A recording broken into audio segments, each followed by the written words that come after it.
Ladies and gentlemen, boys and girls, this is the Brutal Truth Browns Bengals podcast featuring Baby Driver, Trey, casual fan Kris, and I'm Angry Scott. Gentlemen, how we doing? Doing well. Long time, fellas. How you been? Yes, sir. Doing well. Been a minute here. Make sure to like and subscribe. Get those subscribers up, right, fellas? That's Absolutely. right. Like and get 'em up. subscribe, man. We are going to speak some brutal truth, both from the Browns' perspective as well as the Bengals' perspective today. No doubt. No doubt. We'll jump right into it, boys. I don't know what it is. I've said How about this. that box score, Kris? You didn't, or I'm sorry, Kris and Angry Scott. You didn't see that, did you? Case Keenum popped up there. Case Keenum. You got the wrong box score? Hey, give me a reflection on that real quick. Do you remember who won that game? Case Keenum, your boy from last year? I don't, man. Which game are you talking about? I completely missed what happened. Now, remember it was the one last year. I think I looked it up. It popped up Case Keenum. I apologize. But yep, popped right in. No worries. So anyways, what I was saying is so when it comes, look, as much as I would love as a Browns fan to have Joe Burrow as my quarterback, I mean, we are kryptonite for Joe Burrow. I don't know what it is. He has yet to beat the Browns. And I want to say Stefanski is undefeated against the Bengals. Now, I much had rather had lost to the Bengals twice last year and made the Super Bowl. But so I don't know what it is, man. And honestly, I think I saw some stat that it said Joe Burrow has like the fourth fastest release at any quarterback in the NFL. So, dude, even with that O-line getting tore up, you know, and his quick release, I mean, dude, we were just too much for him. So, I mean, he had one interception, you know, had a bunch of other sacks. I don't know how much of that I put on Burrow. Jacoby, man, 17 for 22, 278 yards. Jacoby, man, looked pretty good. Amari Cooper was 0 for 1 on his passes, which that should never happen again if we learned anything. So I think he called it an abomination. Yeah. And here's the other thing that he talked about too. He was actually trying to throw the ball away.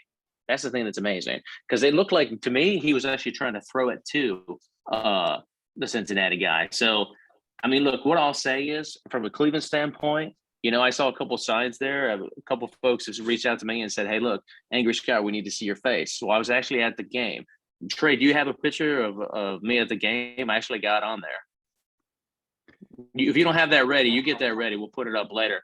But one of the other things. How about this guy? Sorry about it. How about that one? Well, that's not me. But that did make me laugh. Anybody remembers the old SNL skit, man, from the 90s? That was too much right there. For the love of God, Kevin, run the damn ball. So he actually took his advice. You know, this is the first time, man. I think they said the Browns, all 3 wins they have this year is when Nick Chubb has got more than 20 plus carries. So he had 23 carries for 101 yards. Kareem Hunt still on the Browns. We thought he might leave because it doesn't look like they're going to re-sign him. He had 11 carries for 42 yards. But man, Hunt was good and had more of part of the game plan than what he usually does. Chubb did what Chubb does, and we just got to hand him the damn ball. You know, so I mean, offensively, man. Jacoby's your backup. He's going to have games like this. He's going to have games at the end where he throws the gut-rushing interception. I'll give this to Jacoby, man. He's a solid backup. He has moments of hope, and you say, hey, if he could do this every week, he could be our guy, right? Even though our guy is coming back in a couple weeks. But, yeah, I mean, man, we look great. Besides the Amari Cooper pass, offensively we look great. D-line looked great. Secondary, we didn't need the secondary to be great. I think it's just the D-line tore him up. You know, I would say I still think at 3-5, and I'm looking at the upcoming schedule, I don't think it's a playoff team. You know, we got to bye this week, and then they got the Dolphins. That we could maybe win. That'll probably be a loss. And then we're playing the Bills. They ain't going to win that game. And then we're playing the Buccaneers, and you say, hey, Buccaneers aren't any good. I'm like, well, they'll figure it out against the Browns. So, and then we got Deshaun back December 4th. So, I mean, we still have a tough schedule in front of us, man. So it's going to be like 4-7, maybe? Just to be. Well, I hope we have more than one win. Oh, you saw about 4-7 by the time Deshaun comes back? Yeah. just by what you just said from the schedule, maybe Miami lost, Bills lost, maybe win Tampa, they got problems. If they could go, man, if we could go 2-1 over the next 3 games, then, that would be a win. But there's a very good chance. We just came off of a 4-game losing streak.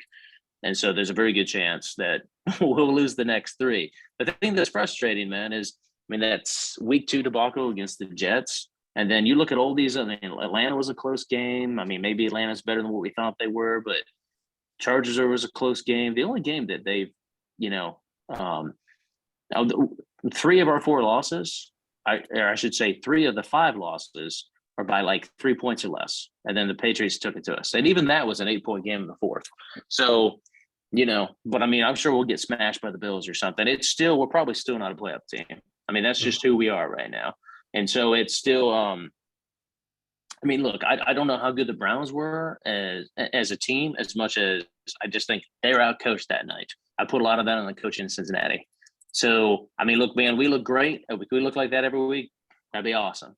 But, I think they'll probably fall back into where they are. But, as far as that goes from a Cleveland fan perspective, look, it was a party, man. That was the best Browns game I've seen all year. I'll let Kris, I'll let you get into some of the Bengals performance and everything. Hey, sorry to interrupt. Here's Angry Scott in his costume at the game. There he is. There it is, man. There it is. The Cleveland Clowns. That's how the game started. And, hey, not only that, first damn play of the game, and I don't usually catch the whole 12 men on defense, but the first play of the game, I said, son of a bitch, it looks like we have a lot of guys out there. Well, we did have a lot of guys out there. We had 12 people on defense, for Christ's sake. And I said, well, this is the way this night's going to go. And, dude, it was like, I don't think there wasn't even a score until it was like a 0-0 game. And the second quarter, it wasn't even a first quarter score. So, second quarter. Yeah, man. And then the Bengals didn't score until the fourth quarter. So, look, I'll let Kris get into a little bit with Cincinnati's performance and everything. But, I don't know how much I'm telling you, Burrow was sacked 5 times. And I don't know how much I could put on that on Burrow as much as put on the offensive line. And Kris, let me just ask you this: Is Joe Mixon, is he still on your roster? I think he took a vacation day, honestly. So, like you mentioned, Scott, because dude, it's the O-line. Dude, he got 8 carries, and I heard a stat just the other day that says every one of them, 7 of the 8 carries was on first down. Mm-hmm. So, look, man, I'm not convinced that I'll take a win however the hell I can get it, especially in the NFL. Okay, this ain't college football. We got to look pretty doing it. But, if the Browns can play like that every night, the way we came out of energy, we still might win that game. But to be honest with you, I put a lot of that on the fact that, man, he got outcoached that night. And Kevin Stefanski doesn't usually outcoach too many folks. And our D coordinator, who, I still probably think needs to be fired. If he coaches like that the rest of the year, okay, keep him. But everything up until this point says to me, you should fire him. So, everything was fine on all cylinders, but I don't know, man. I don't know if we just have the right game plan when we play the Bengals. So I don't know what it is. But Kris, give me your thoughts. Dude, there wasn't much of a game until the fourth quarter for me. Again, like you said, with Joey B getting sacked 5 times, I put most of it on the line, right? We spend all this money and time shoring up the whole right side, but turns out our left tackle, Jonah Williams, he made Myles Garrett. He's a superstar in his own right, but he made Myles Garrett look like Lawrence Taylor. Like every time, I'm texting a buddy throughout the game, and every big play or every blown offensive play, any penetration the Browns D-line got, it was from Jonah Williams, the left side. So I think he's peaked. And I think the O-line, again, from my observations, I didn't see a ton of pressure and a ton of just Joey B getting killed from his open side. It's just that backside that just killed him. Myles Garrett feasted the entire game. Joe Mixon, put him on a milk carton. What's the point of having a running back, who can only get you 3.4 yards a rip, right? The stats show themselves. Why give them the ball when, you can only run it for 3 yards a pop? So extremely frustrating on the ground game, and it's a trend. It's at this point, it's a habit, right? Every team knows this season that we have no ground attack. The few games that we've actually had some good runs, it's been through our backup. So P. Ryan, he didn't actually he outperformed Mixon, right, on average. One carry for 7 yards, but at least he outgained him. He's more efficient. But yeah, I mean, if everybody knows we can't run the ball now that Jamar Chase is out, they definitely know we have no deep threat. So, okay, pin the ears back and let's get at them. So that's Kris, exactly what the Browns did. Let me ask you, Kris. I know you said, you thought he made Myles Garrett look like Lawrence Taylor. I mean, dude, in one regard, he might kind of be Lawrence Taylor because they said that he has through 75 games. He's the player that with the fifth most sacks in NFL history. The people on that list is like Reggie White has the most through 75 games in the NFL. J.J. Watt's on that list. I think T.J. Watt's on that list. I mean, so it's a damn good list, you know. So now I would say that we usually the thing that perplexes me is if you can get that rush, our D line. I mean, Garrett, you know, he always balls out, but the rest of our D line played better than what we usually do. I was going to ask you, I'll give you credit on that. How much do you think Jamar Chase being out? How much do you think that hurt? That was a lot. Oh, it hurts a lot. I mean, even throughout the early parts of the season, if you listen to some of his interviews, he kind of led on to a couple frustrations about how the defenses have been playing him, right? Everybody's been playing this like too high safety, keeping everything in front of him. And Chase has been having to work to get open a lot more than last year, right? They've got NFL's an ever-evolving league. These guys are smart, so they got enough film to keep Jamar in front of him, but without him, it really hurt. So, I mean, again, T. Higgins in his own right, he's a good receiver. What's my guy? Tyler Boyd, hardworking slot guy, but again, he's not going to be the prime target getting open 24/7. So we have no ace, we have no number one receiver now, and the way the Browns just played us, defense, you guys bullied us.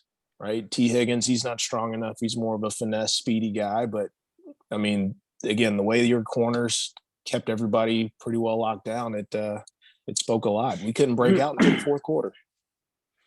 So here's the other question I have for you, Kris. Is I heard everybody's like, well, hey, Jamar Chase is gone, but T. Higgins and who was the other guy that he said, oh, on most other teams, man, he'd be the number one wide receiver. I'm like, well, okay, I mean, you can say that, but then I need to see it.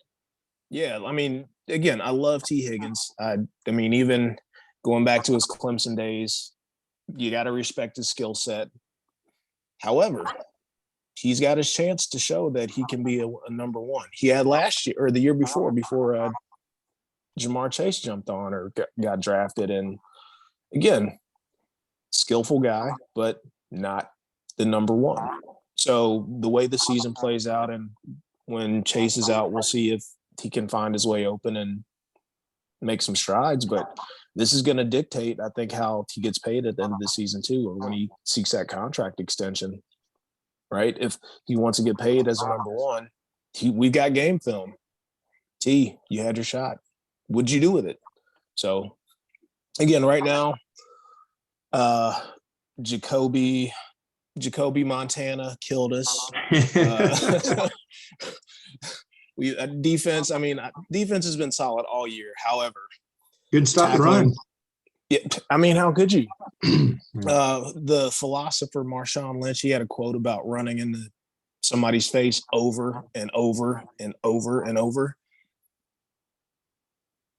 The Browns, you guys had fresh running backs to just kill us, tired us out. Didn't help that we lost Cheeto or Awuzie. He's one of our really great character guy and just a solid cornerback. But again, secondary starting to fall apart, and I feel a little bit of a injury bug rash starting to hit us. So it was a terrible game to watch for me. Terrible game. So the summary is, I think you guys, the Browns have our number. Joey 0-5, Burrow against the Browns. I think forever will love Joe Burrow. He had a kind of a solid game, right? Only one interception, 96 pass rating. So not a terrible day at the office, but again, nobody could get open. Longest, just over 6 yards a pass. So per attempt, not great. Not enough. Well, actually, couple comments there, Kris. Is actually it's Jacoby Brady, not Jacoby Montana. Okay, and, my bad. and I think I've solved all of these the Browns' woes. All we need to do is play the Bengals every single game. Okay, so all we got to do, as long as we play the Bengals every single game, yeah, man.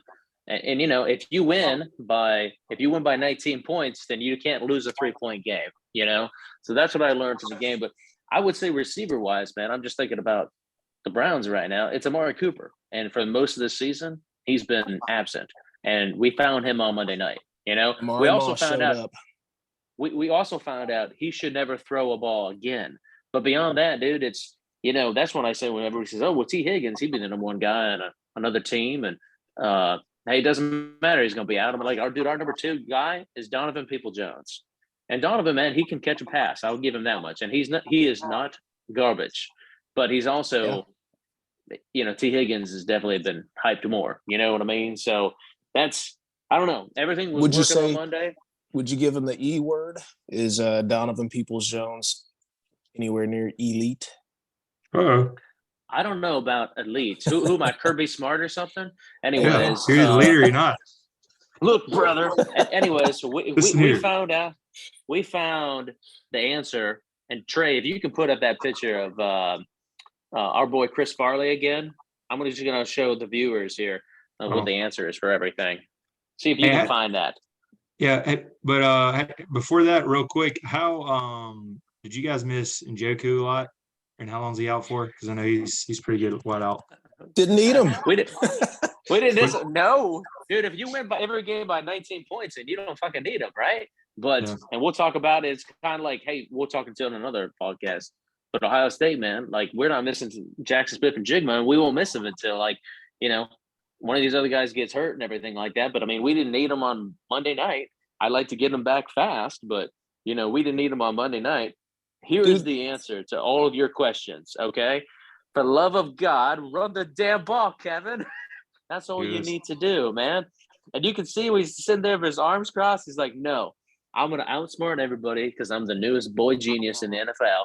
I'm going to outsmart everybody, and we're going to go. And even though, Nick Chubb is, averaging 5 to 7 yards a carry or whatever it is this year, I would just keep on handing it off to other guys. I'm like, dude, if it ain't broke, don't fix it. Keep on running the damn ball and then mix in some passes. And you're going to make Jacoby Brady or Jacoby Montana, he's going to look great. He's going to look great. But, if you need Jacoby at the end of the game to go down and win you a game, he's going to probably throw a gut-wrenching interception. And I like Jacoby, man. And I know he's trying really hard, but, there's a reason he's a backup, and that's not taking anything away from him. Obviously I've never played quarterback in the NFL. So, that's I'll leave it at that. But look, man, it's great game for the Browns. I just hope we can keep it going, because we are built to win now. And, 3-5, it ain't cutting it. The only thing that's good for both Bengals and Browns fan is, this division is mostly garbage. But unless you go on some big run, dude, you ain't getting a wild card. It's basically win this division, which we're 2-1 in the division. And I think the Bengals are 0-3. Is that right, Kris? Well, I got my Bengals koozie. You see the jersey number? That's the number of wins. I like it. In the AFC North. So at best, we can go 500. But to your point, it's not going to get us anywhere near the playoffs. And it's probably not going to get us a sniff of the wild card anywhere close. So at this point, we're playing for a little bit of pride and dignity and just to see if we can stay as healthy as possible. But let me ask you something. Where did this kid I'm going to be respectful of his name, Sion Taki. Where did this dude come from? Yeah, he's been on the team now for a couple of years. So he's an animal. He balled out that bad. He balled out against the Bengals, man. I'll tell you that much. I hope seeing me at the stadium in my clown outfit, I hope that inspired the whole damn team. That's what I My hope. gosh. So This Chris, looked I'm like looking. we were playing like the undefeated Dolphins, the undefeated Patriots. Like you played out of your brains last night, and clearly we didn't even board the bus. You know, the other thing, the only other concern I have from a Bengals standpoint is, you know, I used to say an AC North, a Bengals Browns fans standpoint is, man, Baltimore made a trade, didn't they? Who did they pick up? Did they pick up defensive end? Roquan Smith, man, he's a dog. Former dog. So yep. You know, that's the, you know, they're made. Now I think they're only 5-3 or something, right? So I think they have a couple losses themselves. So, but I'm looking at your schedule coming up, Chris, and I mean, you got Carolina, so that should be a win. I think that'll be a win, dude. Pittsburgh, that should be a win. Tennessee, Well, you might lose that. Hang on. So Steelers. Kenny So Small Hands. if you asked me at the beginning of the season, I'm like, we're going to run the table. Now, based on where we're at now, remember, first game of the year, Steelers slated to be pretty terrible, still murdered us. Well, 23-20, but we played like crap. This is a prime time game overtime on the road. We're historically not good on the road, and at night we're afraid of the dark, and when we're not at home. So you lost to Mitch Trubisky, dude. Chris, you should bring back No Soul Andy Dalton for that night game just to guarantee a loss. No, thank you. He's available. Saints blockbuster trade. We can throw enough back-breaking interceptions to the Steelers on our own. I love Joey B. He's not been that great against the Steelers, though. So if I understand you correctly, let me ask you this. Here, I was looking at how horrible the Steelers are, and the fact that they traded Clay's trade pool. I was thinking, hey, man, that should be a win. But now the more you think about it, the fact that it's a night game on the road, yeah, no, you're definitely going to lose that one, right? At Pittsburgh. So, again, we've got some demons to exercise. I don't like the vibe that I'm getting right now. We got, again, a little injury bug starting to run through us. We just got Logan Wilson back, and his shoulder's probably, 20% left. So his right shoulder is just probably hanging on by a thread. We lost a starting cornerback. He's important. So that gives us rookie depth back there. So you want to know a painful sight to watch, Scott, as a Bengals fan? Trey Flowers, the last depth 30 guy. years? Yeah, one-on-one with Amari Cooper. Yeah. Just tore him up. So anyway, if we look back at the schedule, though, it makes me a little nervous. Let's see how we get through these next – Panthers, I think we got a shot there. Steelers, at Tennessee, I think Tennessee's going to have a chip on their shoulder from that whole, we beat them in the wild card game last year. You've had KC's number, but right now I'm going to go ahead and say you're probably not going to win that game. But who knows, man? You've had KC's number. Nobody's got KC's number, and you've had it. That is true. So we got a shot just because of history. However, hey, we might get lucky. Chase might come back by then. So the blessing in all this is Chase isn't designated for IR. So maybe in the next 3 to 4 weeks, this torn hip labral, whatever it is, give him enough stem cells or whatever we do in the NFL and might give him a shot. Yeah. Well, now let me ask you this. So what isn't it? Doesn't he have like a head pointer or something? The official injury I read about, it's some tear on the ball socket of your hip, like the slight tear in the cartilage, a labral tear or something. I'm not a doctor, believe it or not. So now, Chris, didn't you have a hip pointer one time?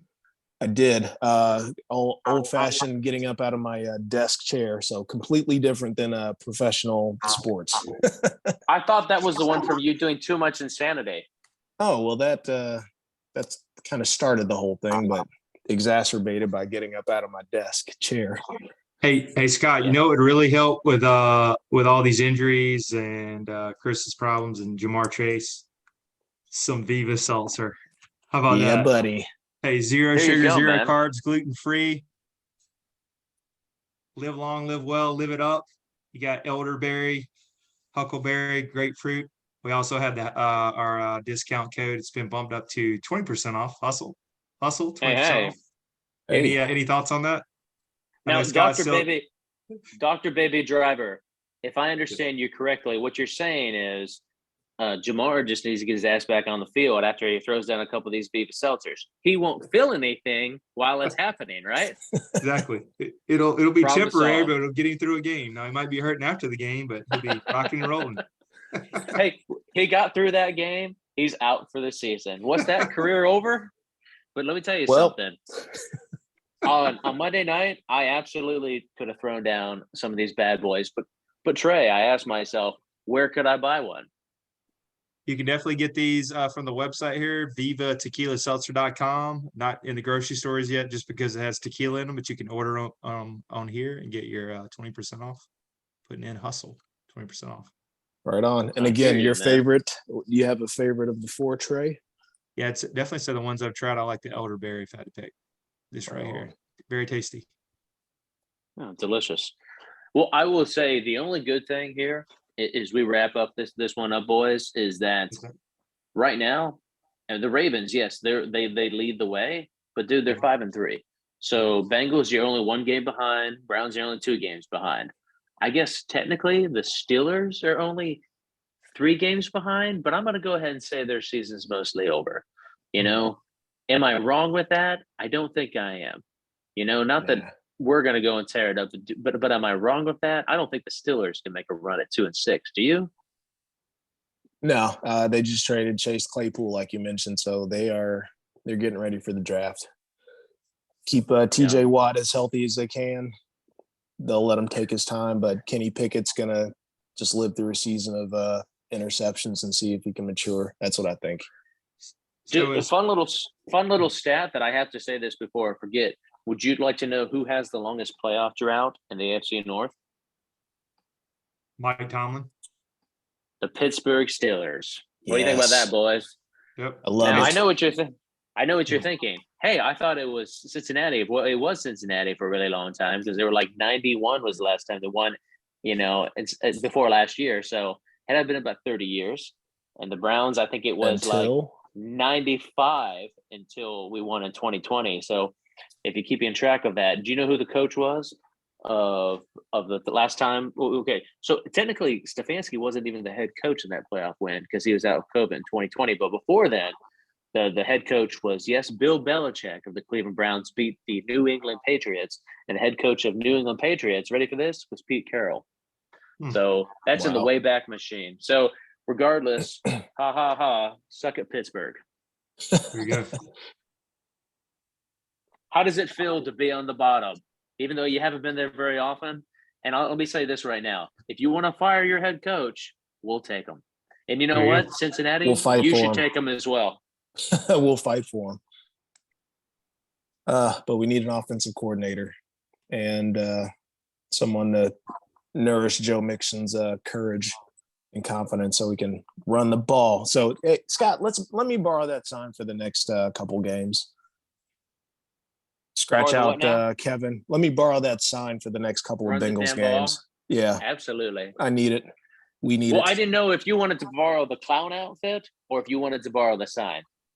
I could probably wear both. You guys have the crap. You've got the last 5 games on us.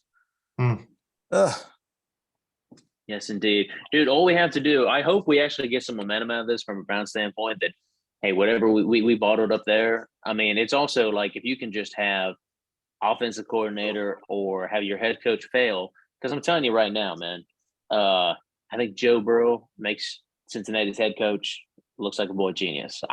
Man, you made it to the Super Bowl last year, so I'm not taking anything away from you on that. That's a hell of an achievement. I just wonder how good you'd be without Joe Burrow. And I think we kind of know, didn't he win like 1 game the season before? Your boy? Oh, yeah, up until what? That's how we got Joey B, right? So, yeah.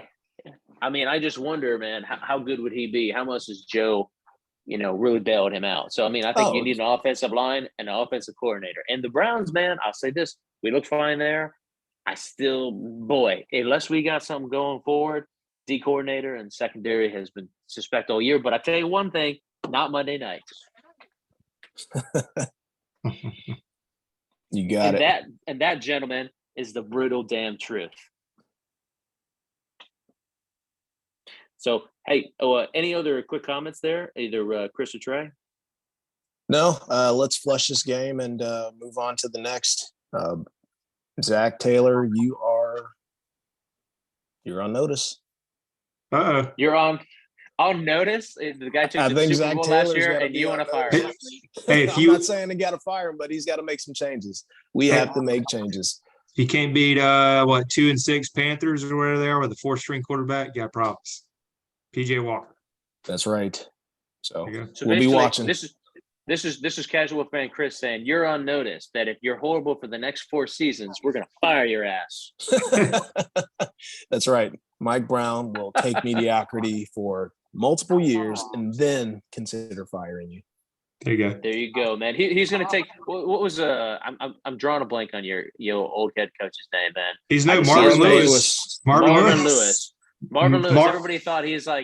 Everybody thought, hey, this is Vince Lombardi because it's the Bengals and everything else like that. What's going to happen if we move on? We're never going to do better. Well, you made it to the Super Bowl. And you can't say to Marvin Lewis.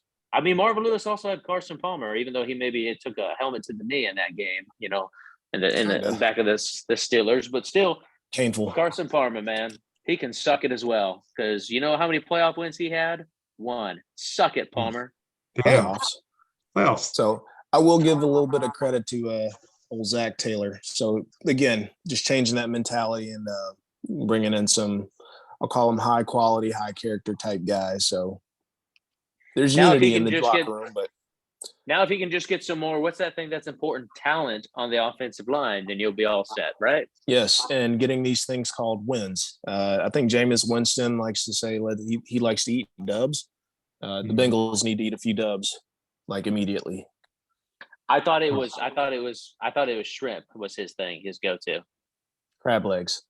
What am I talking about here? Crab legs, half off, man. Free crab legs. I hear you. Well, gentlemen, that has been another episode of the Brutal Truth Browns Bengals podcast. Catch us next week, and please like and subscribe. Get them up. Thanks, guys.